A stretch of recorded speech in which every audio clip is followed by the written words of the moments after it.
Banjul, broadcasting for viewers in the Gambia and around the world. This is GRTS News at 2200 hours, and in our top stories this evening. His Excellency President Adama Barrow decorates 3 senior military officers of the Gambia Armed Forces at a ceremony held at State House.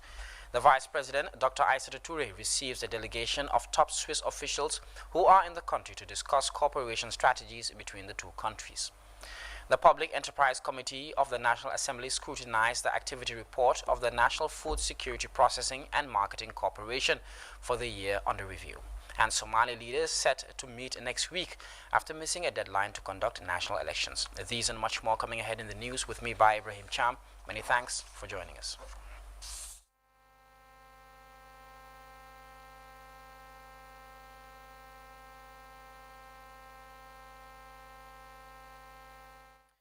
Welcome to the news in detail. The President and Commander-in-Chief of the Gambia Armed Forces, His Excellency Adama Barrow, on Friday decorated 3 most senior military officers of the Gambia Armed Forces at a ceremony at State House. The senior officers, who were promoted to various ranks earlier last year as part of government's efforts to reform the armed and security services. As we hear in this report by Mamadou Jallo, these promotions are expected to enhance professionals and boost morale within the Gambia Armed Forces.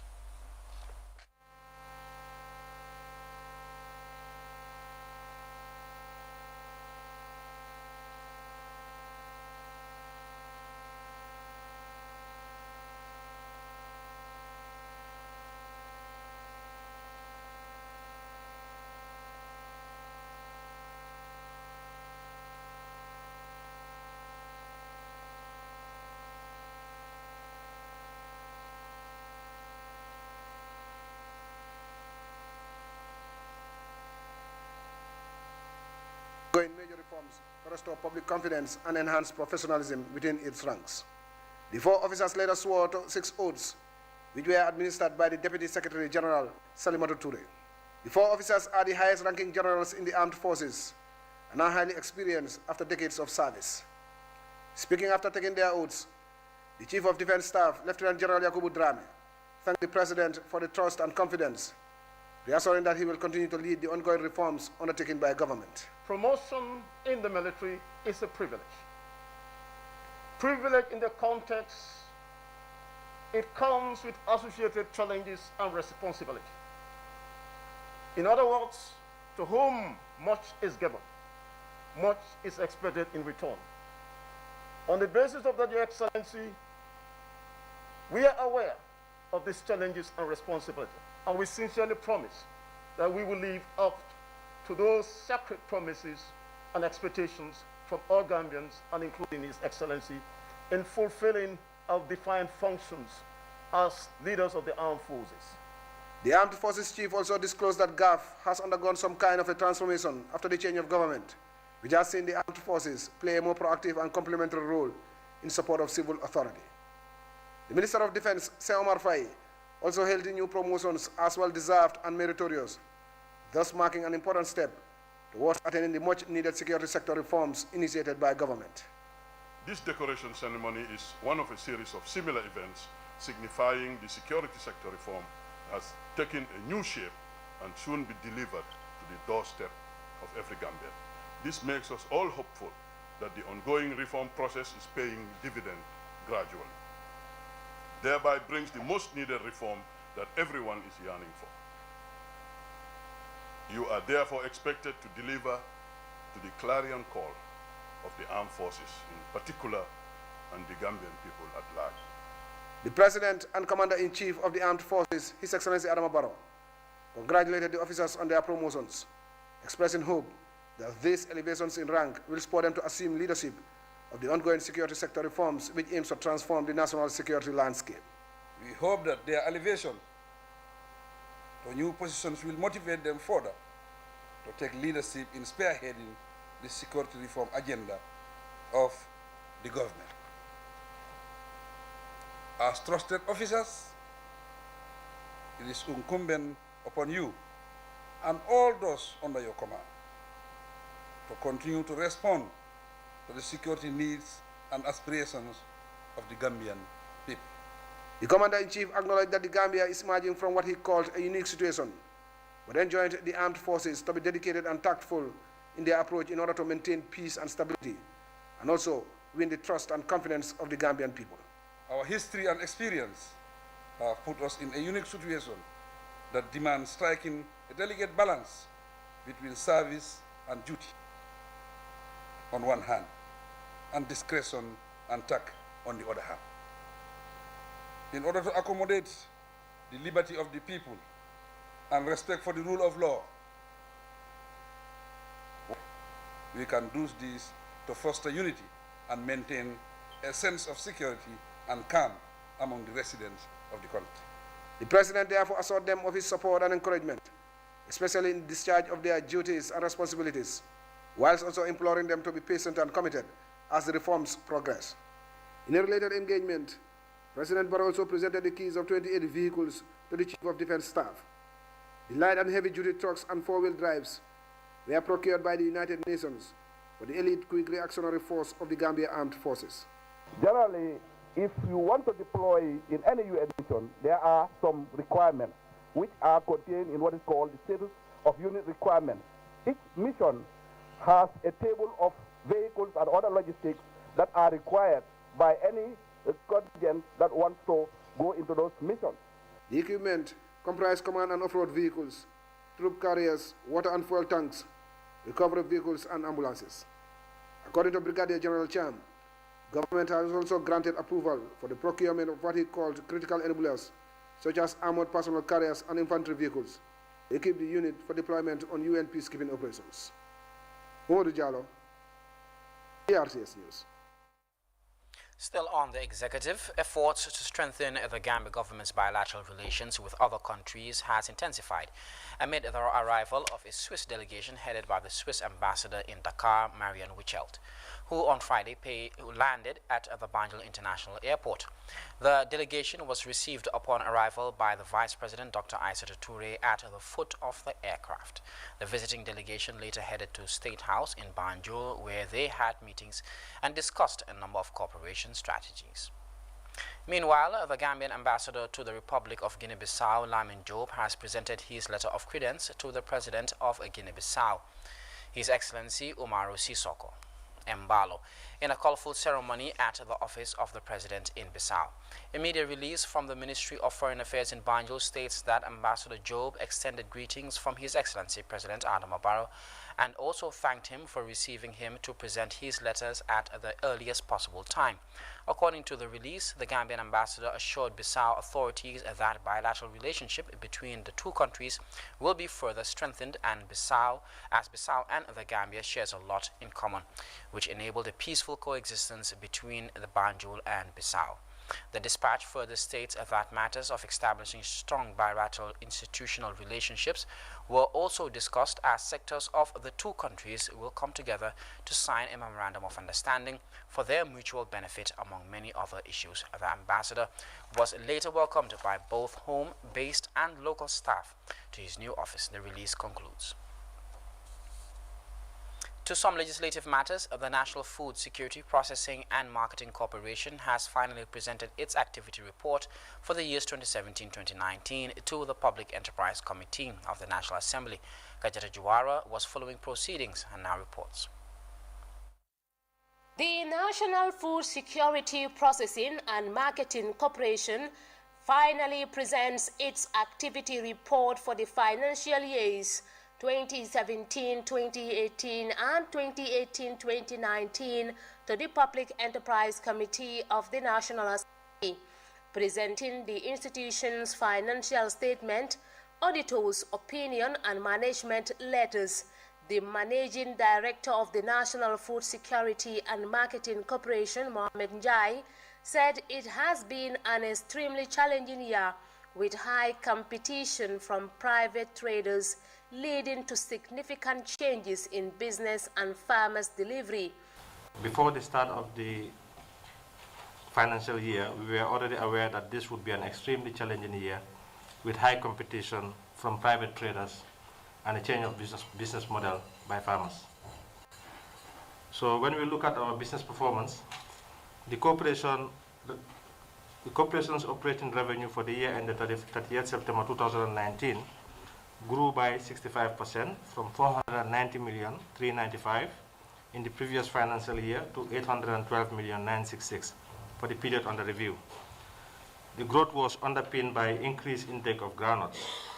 The corporation's loss after taxation increased by 11% from 54,875 in the previous financial year to 60,751 in the current financial year. He further added that his staff are on board to implement the corporation's transformation agenda. External auditor Ramatulai Jallo highlighted important points recommended to improve the National Food Security Processing and Marketing Corporation's agenda. During our review of the control environment, we noted the following exceptions. We obtained the personal file of our staff and noted that there is no evidence that the service rule was signed to confirm receipt. We requested for the written assessment of an employee for the period under review in order to confirm that a formal performance appraisal was conducted. However, we noted that there were no appraisals carried out during the period under review. The acting finance manager, National Food Security and Marketing Corporation, Aissatou Gay, said over the years, the corporation has affiliated with financial syndicates from the International Islamic Trade Finance Corporation of the IDB Group at a makeup of 6.25%, which she said will be considered alongside recommendations by auditors. The chairman of the Public Enterprise Committee, Honorable Halifa Saleh, adjourned sittings for legislative consideration. It is moved and seconded that we adjourn to a later date for scheduling the consideration stage of the activity report and financial statement of the National Food Security Processing and Marketing Corporation for the year ended 2017, 2018, and 2019. Those in favor say aye. Those not in favor say no. The ayes have it. Reporting for GRTS News, I am Khadija Tujuara. Still on parliamentary issues, the National Assembly Select Committee on Health continued its tour of disaster hotspots and COVID-19 treatment and testing centers across the country. The committee is accompanied on the exercise by officials of the National Disaster Management Agency and Director of Health Services. Fatima Cham has details of that story. Disasters pose immense socio-economic and livelihood challenges for communities and sometimes exposing them to even greater health risks. The village of Kuntawur is still recovering from the massive floods that hit the community in 2017. That incident led to widespread people. The visit by the National Assembly Select Committee on Health and Humanitarian Relief seeks to examine how much efforts have been made to augment the plight of residents. The National Disaster Management Agency says it is poised to address the problem. The National Disaster Management Agency have been working tremendously to make sure that they come to the aid of the Kuntawur people and the Nyani district in general, because since the 2007 community flooding happened here in Kuntawur, the office did not rest. We have been acquiring funds from different institutions, NGOs, and the UN system as well. And you can see that the office have also, acquired funds from the United Arab Emirates Ben Khalifa Foundation to support the people of Kuntawur. And we have already constructed 23 houses for the Kuntawur people and a dike that will prevent future flooding of the community. And also we've got funding from the Chinese embassy or from the People's Republic of China to also get them with safe drinking water for the entire community. The small community is located between the river and the rice fields, and this makes it very susceptible to disasters such as flooding. Assistance being rendered to this community is visible with the construction of houses for those that lost their shelters and the construction of a dike to prevent the water from the rice fields flowing into the community. I asked the disaster management coordinator in the region if this was enough. The dike is enough. It's just that the construction is still ongoing because we want to construct it in such a way that during the dry season, whenever they want to use their rice fields, there's going to be like a form of a gate for the dike that you can open and the water will go to their rice fields. They will continue their cultivation during the dry season. And during the rainy season, you close the gate so that no water will at least exit the dike to enter in the community. The two-legged tour by the lawmakers avails them the chance to stay abreast with the COVID-19 situation in the country. To this end, they visited the Kuntawur, Biam and Farafenya health centers, where challenges confronting their hospital's response to the COVID-19 virus were highlighted. Only one vehicle, that's what we have. One ambulance, that's what we are using. All the services. So for example, right now, when we happen to have an emergency right now, I have to call another facility to come and rescue us. We need trained staffs. We have pharmacy attendants, but we need trained staffs. And even the lab. Currently, we have a senior scientist, but the trained staffs are very limited. So please, we also appeal to the director to look into that. We need trained staffs at the pharmacy and at the laboratory if we want to maintain. Right now, we are doing our best to provide quality, but if we want to maintain that and improve, we need the right people at the right place. The challenges were similar in almost all these hospitals: the lack of adequate human resource. Kuntawur Health Center, for instance, has a well-equipped theater, but lacks the personnel to deliver the much-needed healthcare essential. We diverted so many people that we posted around to go to the treatment centers, because if you withdraw them from some of the very, very busy facilities, it will bring down the services there too much. So, but we are aware of these problems, and we work on them quickly. But we cannot promise now until after the COVID. As part of the exercise, the community also visited disaster hotspots in Bappa Mawega and Nyoro Jataba. The tour continues with visits to the capital city Banjul and the treatment center at the Independence Stadium in Bakau. For GRTS News, I am Fatoumata Cham. Away from that, road transport officials continued their nationwide consultative tour in the Upper River region, where they held fruitful discussions with transport workers on the means of improving transportation services in the region. Samuel Ba is traveling with the team and now reports. The consultative engagement for transport operators in Basse was another vital step in improving land border transportation. Basse is another important provincial settlement, and here accessibility to the main market core is very difficult due to congestion and lack of proper parking space. The difficulty what we have, especially in this traffic, the police and the Senegalese, they're always disturbing our people. They will see how best what they should do so that this problem will be solved. Especially the police are here for us. They should do their job. There is no doubt about it, but they have to be very careful, especially time of traffic. The Basse meeting identified the need for a proper plan to prevent transportation hazards and address the needs of all transport users. The transport union equally need to understand a government is here to protect lives and properties. So the drivers need to collaborate closely with the police for their own safety.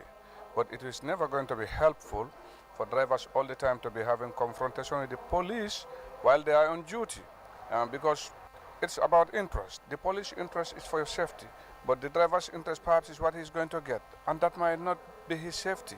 Authorities call for the strict adherence to regulations, which they believe have partly contributed to the general traffic constraints. Let them respect the passengers that they are taking on board. You will talk to a driver, ilam volume atala demanding, I'm receiving a call. That's the time they will add. Low down, go down your speed. That's the time they will bust it and then they go. Nanjam rek, kubugud lo na wacha.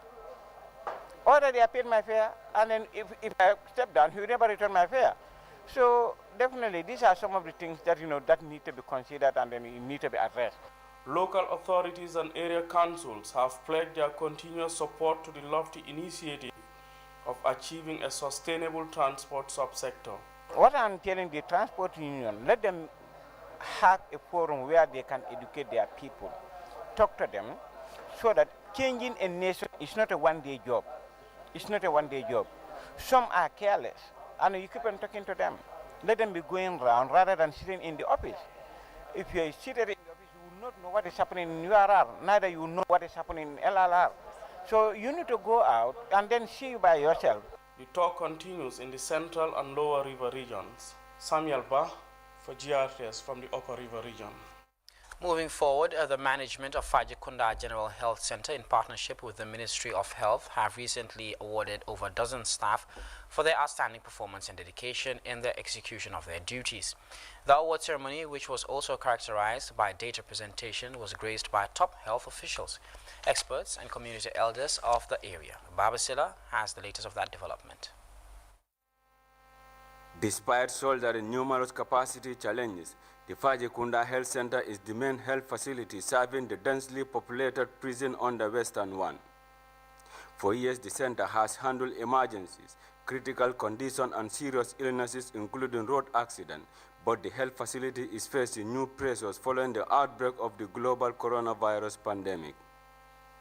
Heroes during a crucial emergency, personnel here are being hailed for their efforts in keeping the population healthy. Alaji Sankara, the Regional Health Director of Western One, challenged staff to remain competitive and challenging in their quest to provide quality health care via team performance, ensuring public confidence in the healthcare system.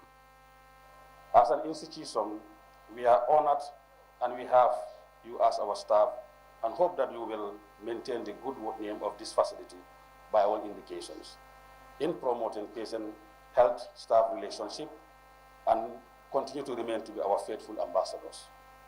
Ladies and gentlemen, today we are going to award staff of this facility as a trend based on the imperative performance in the areas presumed to be their domain. Mr. Sankara also launched an appeal for private and public facilities to support capacity, boosting activities to improve the quality of standards in their facilities for better patient outcomes. Your recognition of identifying the best staff is a clear testimony of the quality of services this facility offers to the people of this community and beyond.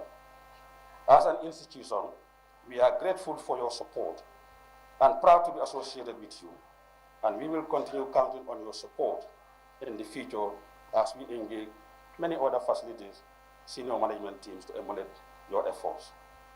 Dr. Momodu Nyasi is the Deputy Director of Health Services.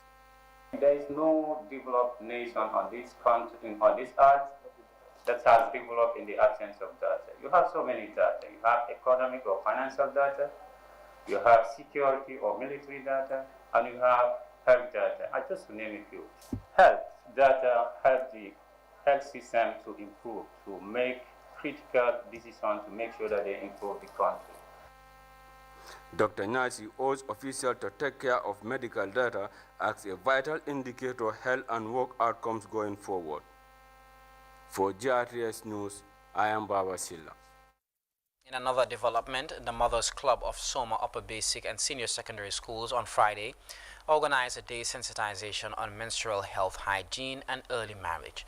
The forum, which targeted female students of the school, is aimed at minimizing menstrual health issues and lowering dropout adolescent girls in the school.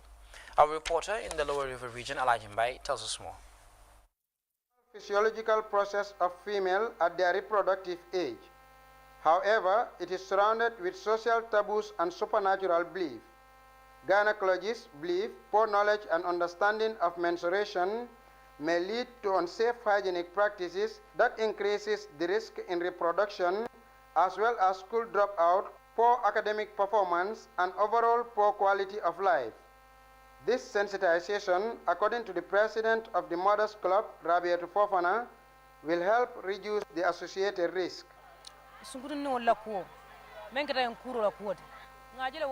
The issue of menstruation comes as a surprise to some of the girls. That is why we are discussing with them. And parents shouldn't be ashamed of discussing with their daughters because this is normal. Child marriage is also another challenge for the kids, because if they drop out of school and get married, have 1 or 2 children, if they cannot continue in the marriage, it becomes another problem for the parents, she said.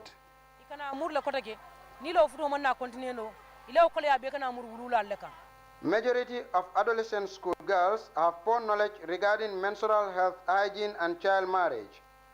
This, according to Aissatou Toure, a student of Soma Upper Basic and Senior Secondary School, demonstrates the need to design awareness creation programs on menstruation for adolescent school girls. Because what Ustaz and Mr. JT were telling us is today that I myself know it, and the colleagues that I was sitting, today is the time that they know it. That's what I would tell him is let them not feel shy, and also let them take their education serious, because nowadays what they say is true. Because of we the girls, we are causing our parents to take us to early marriage. Ndai Manang Sanyang of the Gambia Police Force Child Welfare Unit calls for collaboration in the protection and promotion of children's welfare, warning that laws protecting the welfare of children will not be compromised. We are very much concerned about the issues like this because it's very difficult for us and we cannot do it alone. So I guess the society also have to join us. We do it together because the law is against it. Whoever having given your child as early marriage or any other thing, the law is going to take action against you or the parents. We are really trying our efforts. Definitely we are, because we are sensitizing the community. Time to time we go outside the communities to sensitize them about it. So, but the difficulties we are facing is they are not helping us anyway. Students of the school presented a drama on the health and social effects of child marriage and teenage pregnancy. The principal of the school and several other speakers gave detailed presentations on the dangers of the practices. Despite clinical and academic effects, the knowledge and hygienic practices of adolescent girls towards menstruation is not well addressed, thus the need for such activities to strengthen their understanding of reproductive health issues. Alajimbai, GRTS News. The Khalifa General of Medina Sawane, Alhaji Sheikh Karamba Sawane, on Thursday arrived in the Gambia amid a benefiting welcome for weeks of Islamic activities. The renowned Islamic scholar was escorted to his host community of Jambanjeri in Kombo North, where he is expected to engage Muslims to continue devoting their lives to Allah. He was welcomed by a notable Islamic scholar in the Gambia at the Siliti border post. Usman Mane reports. Alhaji Sheikh Karamba Suwane is the Caliph General of Medina Suwane, a non-Islamic community in the Senegalese region of Casamance, who has a tradition of visiting the Gambia to perform Islamic conferences and prayers for Gambians over the years. His arrival at the Siliti border in Kombo East was witnessed by a score of followers both in the Gambia and from Senegal, chanting Islamic songs.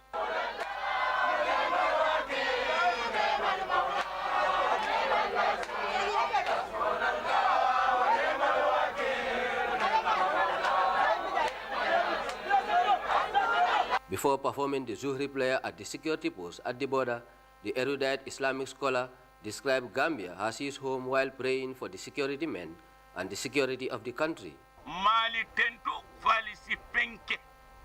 Ngali tentu ko ale min kalito. Ayali ni min kafundi anyanda ala tendula nyami. Afana yalo ne ko ale min kai. The Sheikh is accompanied by some notable Gambian Islamic scholars with police motorcade, cruise from Siliti en route to Birkama to his host village of Jambanjeli. The entourage along the way received welcoming notes by both the young and old, showing their respect to the Islamic scholar. The delegation first visited the Alcalo of Jambanjeli as customary before disembarking at his host, Janakunda in Jambanjeli.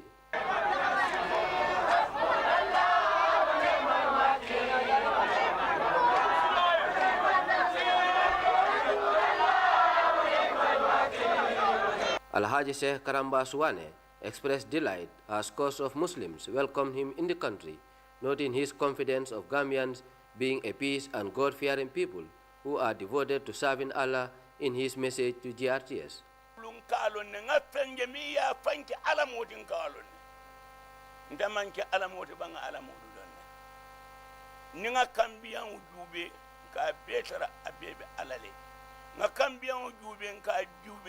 Abela kanu mutonyaleti nga kambia ujube nkatara dunia kono fenta hamo kono koka kukendo ke alae ani ajikita minna alatu alla banko ala talemu ala satu walibu ni e mu medi alala ka pule ni me mu medi alala ka banni alaman nali tula alabulu albe alabulu alamatinna ala tula nali bulu albe alabulle ngabanko be kondon. The Caliph is expected to preside over an Islamic conference, locally known as Gama, on Friday in Jambanjeli, among other activities during his stay in the country. Usman Mane, GRTS. To the Upper River region now, where officials from the Social Protection Program have concluded a two-day consultation forum for community members to assess the outcome of the recently concluded registration by the Gambia Bureau of Statistics in 30 districts in the country. Our regional correspondent, Seydou Kamara, has details of that story. Social protection officials are on a tour in 30 districts to assess GBO's data registration exercise that will serve as a gate entry point for the intervention of social programs in the country. The National Coordinator for Social Protection, Alaji Bara, outlined the importance of the event, adding that the social registry is committed to have an accurate and comprehensive data to be used by all programs that might be needed for future use in the country. This grievance system is going to address some of the issues that the community of URR may be experiencing. So it's a way of giving opportunities for people to lodge their complaints. But we are also preparing for the national GRM. And the national GRM is not just a program GRM, but it's going to be a program that is going to be large results for settling complaints where the program implementers could not address it. The lead training consultant Maud Lamin Sedikan explained his role in addressing the grievance based on data collection to ensure that everyone was captured during the registration exercise. So today I am here to provide sensitization for the regional structures about what grievance redress mechanism is all about, because grievance redress mechanism is in existence in our community, but the concept is now coming into our project implementation, designs, and even impact assessment as far as the beneficiaries are concerned. So today we are here to make this sensitization for the decentralized structures and other community members, for them to be aware of what GRM is all about. Mr. Sedikan further asserted that GMR will provide quality data that will be all-inclusive during the exercise. GBOS is a very important partner as far as the data collection is concerned. They are aware of the establishment of the grievance reset mechanism. They are fully aware. So any issue that we found in the field that the complainants, the beneficiaries are not happy with it, they are free to come forward to this platform and complain, and thereby is going to be forwarded to the National Social Protection Secretariat, who will also in turn inform the Gambia Bureau of Statistics to either send or to correct the situation. The governor of the Upper River Region, Sambaba, described the consultation forum as timely, adding that it will provide information to the consultant on the recently concluded registration conducted by the Gambia Bureau of Statistics in order to get accurate data. All is geared towards trying to at least assess as to how the registry went, and at the same time also train the people as to how they should be able to set their grievance committee. Because as you know, in any project or in anything that is coming, particularly with regards to data, there are orders that you know that either one way or the other, they are exempted from it, like maybe they may travel or whatsoever. But now having this grievance committee, that would help in order for people to come out with some of the issues that they believe are relevant to the communities. It is hoped that the training will serve as an opportunity for community members to share opinions and best practices, as well as lodge complaints of dissatisfaction towards the just ended registration exercise by GBOS. With this consultation seminar, it is hoped that grievance committee will be set up at community level for accurate data collection for future development in the country. Seydou Kamara, reporting for GRTS News from Basse, Upper River Region. We'll be back to find out more on the latest talks in ending Somalia's deadlock on the country's delay polls as leaders set to meet next week. Do stay with us.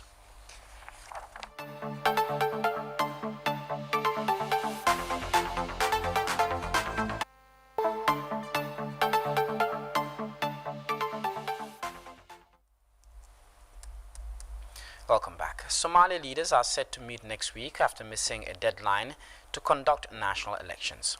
The talks are the latest in ending a deadlock on how the delay polls will take place. CGTN's Abdul Aziz Below has the latest. Heat proposed talks to end a dispute over Somalia's presidential election. On Tuesday, Somali President Mohamed Abdullahi Farmajo announced that talks between regional and federal leaders will start on the 15th of February in Garowe, the regional capital of Puntland. But the region's leader has insisted that the planned talks should take place in Mogadishu. President Said Abdullahi Deni of Puntland wants the meeting shifted to the capital to allow the participation of more actors, including the opposition and international partners. The Jubaland Regional State, members of the opposition and the Senate Speaker have supported the calls by Deni. However, Mogadishu insists that the talks will take place in Garowe. The international community has been urged to take part in the talks. The Somali president, Mohamed Abdullahi Farmajo, has failed to deliver credible elections. He cannot be part of the solution because he has failed in the past. In the streets of the capital, opinion remains divided. However, majority of the view that Somali leaders must set aside their personal differences and prioritize national interests. The decision on how to conduct the polls should have been arrived at a long time ago. However, we expect regional leaders and President Farmajo to agree. This is our country and we have a say in its future. I don't expect any progress on the planned talks. It will be the same as the talks in Dusamare. The contentious issues are yet to be resolved. Unless leaders agree on the ghetto issue, there will be no progress in the new round of talks. The Jubaland regional leader wants federal troops out of ghetto, but the government doesn't want that. The Council of Presidential Candidates, consisting of former presidents and opposition politicians, want the current president to attend the talks in his capacity as a presidential candidate, not as the president of Somalia. We call on the public to stay calm and observe the security and stability of the nation. And we call the former president to relinquish his power and authority to the Speaker of the House. And then other stakeholders come together and proceed the implementation of 17 and September agreement. Previous rounds of talks held in the central Somali town of Dusamreb failed to secure major gains, with parties accusing each other of sabotaging the talks. For now, it remains to be seen whether the venue will be shifted ahead of the talks planned for Monday. Abdul Aziz Bilo, CGTN, Mogadishu, Somalia. To South Sudan now, where about 75,000 students are taking primary exit examinations across the country this week. However, the country's education ministry says more than 900 pupils are missing the test because the exam papers have not been delivered. CGTN's Patrick Oyet reports. Exams are in areas controlled by forces loyal to opposition leader turned Vice President Riek Machar. This includes parts of Jonglei State in the east and Unity State in the north. South Sudan's education minister says the government cannot guarantee the safety of exam supervisors and police officers meant to take exams in areas controlled by opposition forces. The UN is reporting a surge in intercommunal violence in the northern part of the country in a place called Maban. We did not have access to some areas to deliver the examination, but we also have plan B for these centers. As soon as we resolve the access and the security of personnel, the security of examination, these children are children of South Sudan. They have the right to participate after working very hard in a very difficult time of COVID-19 pandemic. They have the right to have this exam. The opposition group led by Vice President Riek Machar says it is working with the Education Ministry to resolve the disagreement. The head of the UN mission in South Sudan, David Shearer says the UN is ready to provide logistical support for the children who have not sat for the exams to take the test. Patrick Koyet, CGTN, Juba, South Sudan. And before we end this newscast, a quick recap of our top stories. President Adama Barrow has decorated 3 senior military officers of the Gambia Armed Forces at a ceremony held at State House. The Vice President, Dr. Aissatou Touré, has received a delegation of top Swiss officials who are in the country to discuss cooperation strategies between the Gambia and Swiss. The Public Enterprise Committee of the National Assembly have been scrutinizing the activity report of the National Food Security Processing and Marketing Corporation for the year under review. And Somali leaders are set to meet next week after missing a deadline to conduct national elections. That was all we had in this edition of GRTS News. Thanks for the pleasure of your company.